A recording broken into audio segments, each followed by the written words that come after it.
बिल्कुल, यानी कि पॉजिटिव रिस्पॉन्स। जावेद साहब, मैं आपके पास ये आऊंगी, सरकार के इस फैसले को अगर इसको आने वाले समय में लागू किया जाता है तो किस नजर से आप देखते हैं? जी, बहुत बहुत शुक्रिया। ये बहुत ही अहम मौजू है और इसके दो नजरिए हैं।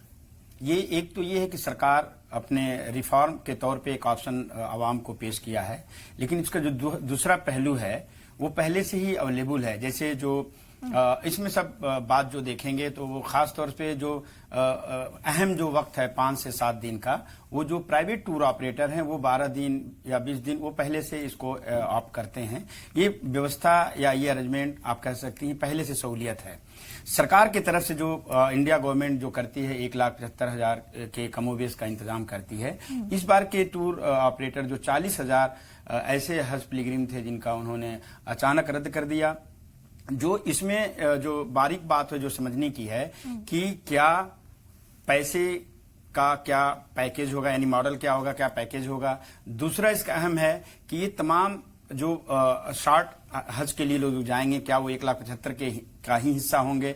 तो ये सरकार इसलिए ला रही है कि क्योंकि जो टर्नआउट है जो तमाम जो 1,75,000 में जो उनको सऊदी गवर्नमेंट से जो इनको मिला हुआ है, जो रिजर्वेशन मिला है इतने हज यात्रियों को विजिट कराने के लिए, ले जाने के लिए, वो टर्नआउट नहीं आ रहा। बहुत 40,000 50,000 कम होना, यानी उसका जो आउटफॉल है बहुत शॉर्टफॉल हो गया कह सकती हैं। तो इसलिए सरकार अपने फायदे के लिए लाया। जो इसमें अहम बात है जो समझने के लिए है कि हज की जो व्यवस्था है जो 3 रोज का है, जो अरफात और मीना का जो मामला है वो बहुत ही नाजुक और दयनीय है। मैं हिंदी वर्ड इसलिए बोल रहा हूं कि सरकार इस पे कभी भी किसी तरह का रद्द अमल खुल के नहीं ला रही है। एक टोटल रिफॉर्म की जरूरत है। ये मुल्क, ये पूरी दुनिया रिफॉर्म की तरफ जा रही है। आप पिछले 20 साल और आने वाले 10 साल में आप देखेंगी कोई भी 1 इंच तब्दील नहीं हुआ है। जैसे मिसाल के तौर पे किसी एक कैंप में जाएंगे तो वहां फर्ज कर लीजिए कि 200-250 लोगों के कैंप में रहने की जगह है।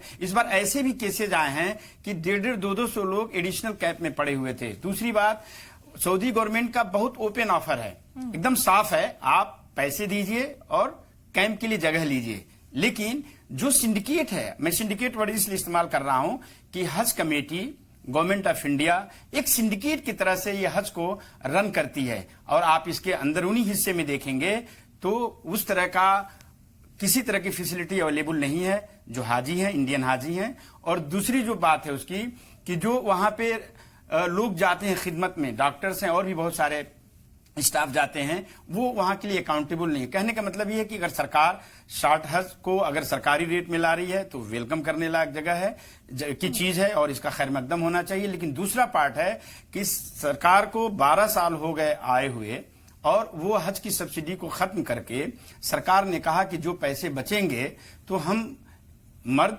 औरत या जरूरतमंद के लोगों के लिए हम इसका इस्तेमाल करेंगे।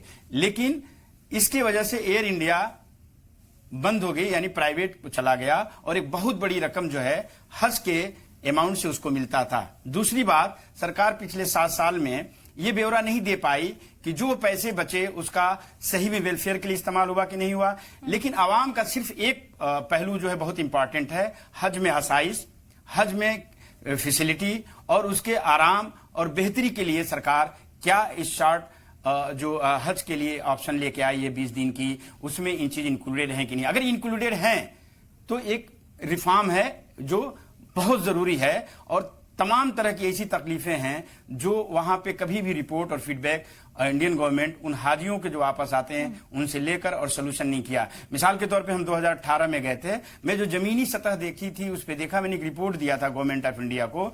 तमाम 2 साल पहले भी जो बहुत सारे रिटायर्ड जजेज भी गए थे और आके उन्होंने PIL भी दाखिल की। लेकिन सेंट्रल गवर्नमेंट एडामेंट है, रिफॉर्म के लिए तैयार नहीं है। अगर रिफॉर्म नहीं होता है तो जो हज एक बार जिंदगी में फर्ज है और उस अरकान को पूरा करने जाता है तो पैसा अहमियत तो है, लेकिन जो पैसा दे रहा है उसकी फैसिलिटी नहीं मिलती है।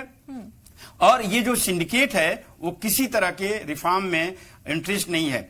तो मैं समझता हूं कि इस सरकार से उम्मीद की जा सकती है कि ये अपने सबका साथ, सबका विकास और सबके विश्वास के साथ काम कर रही है, तो ये एक मैंडेटरी रिफॉर्म में सरकार अपना अहम भूमिका निभा सकती है और मैं ऐसे फैसले का खैर मकदम करता हूं। बिल्कुल जो बिल्कुल जावेद साहब, तब्दील और हो। बड़ी बात ये भी हो जाती है कि अगर शॉर्ट टर्म लागू होता है तो प्राइस में भी जाहिर है कि चेंजेस आने चाहिए। सलमान साहब ज्यादा आएंगे। जावेद साहब, मैं आपके पास ही आऊंगी। जैसे कि साजिद जी ने भी जिक्र किया कि अगर मर्द और खवातीन के लिए अलग अलग इंतजाम किया जाएगा तो जो हस्बैंड एंड वाइफ है तो वो जमीनी स्तर पे तो मुमकिन ही नहीं है, पॉसिबल ही नहीं है। नहीं, बहुत अच्छा सवाल है और सरकार के इस पहल का खैर मकदम होना चाहिए। अगर आप जमीनी सच्चाई देखेंगी, आप जो 3 रोजा जो प्रोग्राम होता है मीना में, अराफात में, तो मीना में तो उसमें कैंप जो होता है मुख्तलिफ होता है, ख्वातीन का अलग होता है और मर्द हजरात का अलग होता है। जब अजीजिया में ठहरते हैं तो वहां पे एक बड़े हाल होते हैं, उसमें 4-5 बेड लगे होते हैं और उसमें होता है। बिल्कुल ये सरकार इंतजाम कर सकती है। दूसरे मुल्क के कैंप में जाएंगे आप, जैसे दूसरे मुल्क का नाम किसी का भी लें, इंडोनेशिया है, मलेशिया है, ये पूरी जो प्रोटोकॉल है वो कंट्री का है, यानी उस देश की क्या ख्वाहिश है, वहां पे सऊदी गवर्नमेंट का कोई इन्वॉल्वमेंट नहीं है। तो पॉइंट नंबर 1 कि अगर मर्द और औरत को अलग रखने की बात कर रही है सरकार, तो बहुत पुरानी डिमांड है ये, और इसके फायदे बहुत हैं। जो हमारे रोजमर्रा की जो वहां पे ठहरने रहने की जो बात है, बहुत सारी इनकन्वीनियंस है जो इसका हो सकता है। दूसरी बात जो रेट की बात है, वो सब्सटेंशियल रेट घट सकता है, लेकिन जैसा कि पहले भी और लोगों ने रेट का बताया, तो रेट तो ये डिपेंड करता है जो आपकी करेंसी है और आपकी जो आज के डेट में जो आपकी रुपये की वैल्यू है उसके एतबार से भी वेरी करता है। लेकिन जब तमाम 150 से ज्यादा जो मुल्क के लोग आते हैं, आप एक जनरल सर्वे करके अगर आप देखेंगे, जैसा कि हमने एक रिपोर्ट पढ़ी थी, देखा भी था, उसमें हमने काम किया था कि सबसे महंगा जो हज है वो इंडियन का है एज कंपेयर टू अदर। अभी इसमें पैकेज है, जैसे खाने का है कि नहीं, सिर्फ रहने का है, ट्रांसपोर्ट है, ये तमाम लॉजिस्टिक को अगर देखा जाएगा तो कंप्लीट पैकेज जो है इंडियंस आर मोर महंगा, यानी इनका हज जो है ज्यादा महंगा है। ये एक कैसे कम होगा, इसमें सरकार 100% जिम्मेदार नहीं है। जैसे हज कमेटी है, हज कमेटी को इसके रिफॉर्म में इसके कैसे पैसे बचें। जैसे पिछली बार सरकार ने ये कोशिश किया था कि पानी के जहाज से, यानी पानी का रास्ता अख्तियार किया जाएगा, तो दिन 2-4-5 दिन लग सकते हैं, लेकिन वो कम होगा। ये तमाम ऑप्शन हैं जो सहूलियत के लिए है। मैं तो ये कहूंगा कि जो तंजीमें हैं, जो मिली तंजीमें हैं या जो साफ शफाफ जहन रखते हैं, वो सरकार को देना चाहिए और सरकार से अपील करना चाहिए कि these are the points, these are the indicators जहां पे पैसे भी कम हो कुल सकते मिला हैं। के सरकार के इस फैसले का खैर मकदम जरूर हो रहा है, लेकिन जमीनी स्तर पर कॉम्प्लिकेशंस बहुत ज्यादा है, वक्त की बेहद कमी है।